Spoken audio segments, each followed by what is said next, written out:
What it do, y'all? It's your boy Gravity for the Dallas Cowboys Locker Room Huddle. I'm doing a little research and I came across this here on Pro Football History about Scott Linehan. It is 2 years old, mind you. I think they edited this in the 2016, I think it is. But regardless of the fact, it's a mini. It has some very good information on Scott Linehan, and it gives us an idea of what type of offensive coordinator slash head coach he was prior to coming to the Dallas Cowboys. So, with further ado, here's Scott Linehan's resume, if you will. His coaching tree comes from Mike Tice. I'm pretty sure you guys remember Mike Tice. He used to coach with the Minnesota Vikings, I want to say in the mid to early 2000s, I want to say. Let's see, we don't care about his biography, but as you can see, he's been with us since 2014. All right. We don't care about your playing career. We only care about what you've been doing in the NFL. All right, let's skip all of this. All right, let's start with the Minnesota Vikings. Oh, it was 02. Okay. Mike Tice. Hired Linehan as the team's offensive coordinator. Helped the Vikings reach new heights in his first season. Started running back Michael Bennett. I remember that guy. Bennett earned his only Pro Bowl appearance after that season. Beyond a potent rushing attack, Linehan's tenure with the Vikings was also defined by an explosive air attack led by Culpepper and Randy Moss. Now we all remember that. Overall, his 3 seasons in Minnesota set many league or team offensive records, including points, total yards, rushing, and touchdowns, which was true when he came aboard with us and Romo Dez. Let's see.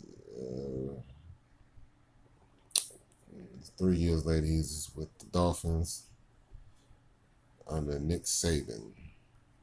Linehan used 2 running backs, Ronnie Brown and Ricky Williams. For those who don't remember Ricky Williams, he kept getting suspended for smoking the weed, just like Randy Gregory. But being as a man, he was drafted by the New Orleans Saints, then traded to Miami. Effectively as the offensive move from 29th in total yards in 04 to 14th, which is a nice little improvement. You made it a little bit better. This team still finished 9-7. All right, now this is when he became a head coach. First on head coaching opportunity, he accepted the head coaching position with the Rams to replace Mike Martz. Linehan continued his ability to run a successful offense and start running back Steven Jackson. Now, as we can see, he's had some pretty decent running backs since he's been in the NFL. Yeah, Mark Bulger threw for the second most touchdowns, and Rams says despite the offense, the Rams struggled as a team, failed to help win the season. In 08, the team starting off 0-4, the Rams fired Linehan. Linehan in 09 was hired as the offensive coordinator of the Lions. Let's see here, Matt Stafford. Then, all right.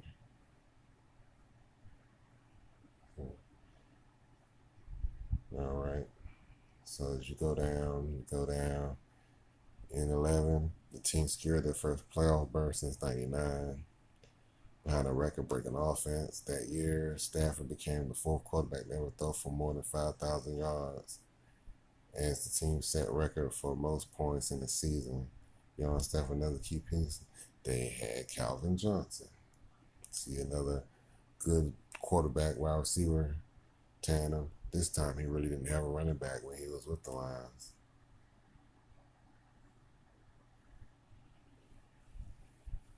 And then of course they fired him. They probably just didn't want to say they fired him, but they fired him. All right, now he's with us, and we see the results of what he's been doing.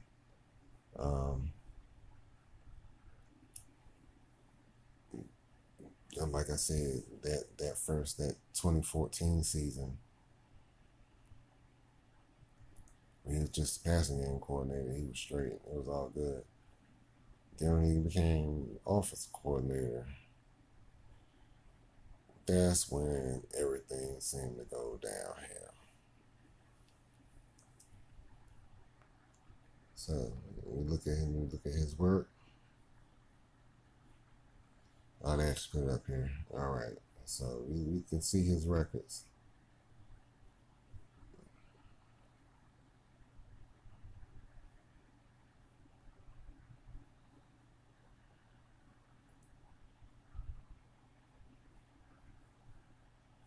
Oh, sorry about that, guy. Look at this record: 4-12. He's had maybe a couple of good seasons, 2-14.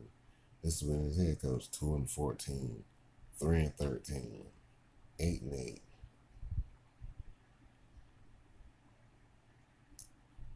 Dude is not a winner. He sucks.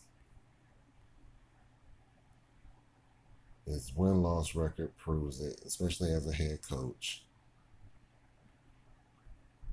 And you guys see his playoff record. So, I mean, this is what we're dealing with, guys. This is who Jerry has the utmost confidence in, who he wants to run this Dak-friendly offense, which, like I said before, is nothing but a Tecmo Bowl offense where you have, it's the same damn play on Tecmo Bowl, the curl route. You're running that same play 5 and 6, 7 times in the game, and we're only having maybe 6, 7, 8 drives, maybe 10 at the most, 10 drives a game, but you're running in these same plays within these drives 3 and 4 different times. You have your outside receivers doing curl routes. Where the dig routes? Where's the variety, man? You have no slants. You got no damn out routes. You got no 5 and ins. You got no 10 and ins, no 10 and outs. I mean, you don't have anything. You don't have anything. So, like I said, there's no creativity in this play calling. And when I watched, what's your boy? Let me go to his YouTube channel real quick. Well, I'm not gonna go to it in the video, but I'm a Okoye, and he actually showed in his video the route breakdowns, and it says a lot when you can really see the game slow down opposed to watching it, in fast motion, and you see a lot of things.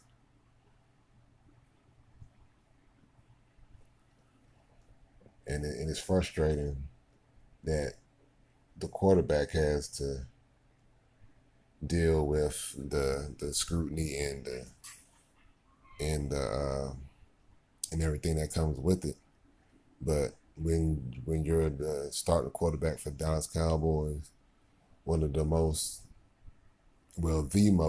popular franchise in all of sports, and the most excuse me, storied franchise in all of sports, the spotlight is always on you. Everything that you do on the field, even off the field. But we don't have to worry about off the field with Dak, because off the field with Dak is good. It's just the development But when you have a Kellen Moore being your quarterback coach and he has absolutely no experience coaching, and also he really doesn't have any quarterbacking in the NFL experience, nor has he even coached on a collegiate level. So with this on-the-job training and coddling of employees, coaching staff, and players, I'm not going to exclude the players because Jerry coddles the whole franchise. We just have to take a look back and just see what happens. Hopefully these guys can turn it around.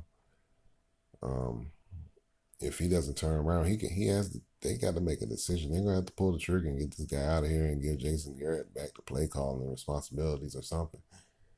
It's gonna have to change because it's terrible. It's horrible to watch, guys. But like I said, man, it's your boy Gravity for the Dallas Cowboys Locker Room Huddle. Just wanted to give you guys an idea of what the hell is going on with Scott Linehan. Give you the full breakdown of his stats, what he's done with these teams, which is pretty much absolutely nothing. And I'll be right back at you. Also wanted to give you guys a mini preview of our matchup against the Detroit Lions. As you can see right here, our league rankings and their league rankings. It almost looks like we're playing a video game, right? But this is what it is, y'all. 31st pass and 30th in total offense. Third in defense, guys. Third. 7th in rushing, guys. We got to get that right. See, it's going to be partly cloudy in Dallas. More than likely, the roof will be open. And this is a head-to-head recap. Just the scores from previous matchups against the Detroit Lions. So let's go on back. This also was the last game that we played against them. And this was the total yards for the games with the Detroit Lions with 319 and the Dallas Cowboys total 375 yards. Dak Prescott, 211 yards passing, and total team rush of 164 yards. And as you can see here, here's some of Dak Prescott's numbers from that game, in which he had 20 attempts, under 21 attempts in the game. And you can see the spots where he was throwing to. Most of those spots were for Dez Bryant. So the quarterback can throw. They just don't trust the receivers. And I think that's the issue with the offense. And just take a look at Zeke's stats from that game. 12 carries. 80 yards, but he had 2 touchdowns, so I guess it was worth it, right, guys? And you see all the runs. They show you all the runs from each side of the offensive line. And as you can see right there, this is when we had Ron Leary on this left side with Tyron Smith.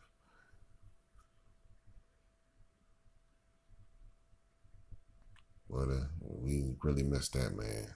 I'll tell you that much. Dak Prescott had 4 carries, 35 yards.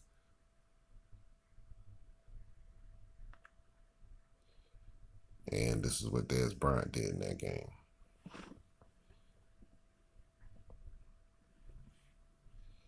And there's some other first-gen stats for the other guys that caught receptions and made an impact on the game as well. And here is the stat line for the Dallas Cowboys in that game, guys. Will we love to see these numbers again? Even Dez Bryant threw a touchdown pass in that game. Man. Look at the receivers. No one had over 100 yards, but dudes showed up and they performed in that game. So let's just hope that the Cowboys can wake up and find some type of way to get back to what they used to do. And that's played Cowboys smash mouth football. I keep saying that Rod Smith needs to get more touches as well. He needs to get some reps. The reps that Zeke don't get, those are the ones between Dak or Hot Rod Smith. One of those needs to make the move them chains. And Rod Smith can move the chains. Even in the passing game, you can use him in the passing game, but they don't use him. So it's you got mad talent and you got all of these players and all of these weapons. Use them, and they're not using these guys properly, and that's the problem with the Dallas Cowboys. Jason Garrett and Scott Linehan do not know how to use the weapons and the players that they have to their strengths. And I keep saying this: use your players to your strengths, not to their weaknesses. If they keep using these players at their weaknesses, the team is going to be flawed. It's broken. Terrence Williams has been broken. He's only had 3 100-yard receiving games in his career. 3 out of a possible 83, 84 games. Well, coming up will be his 84th career game, and he has only 3 100-yard games. 3 for his career.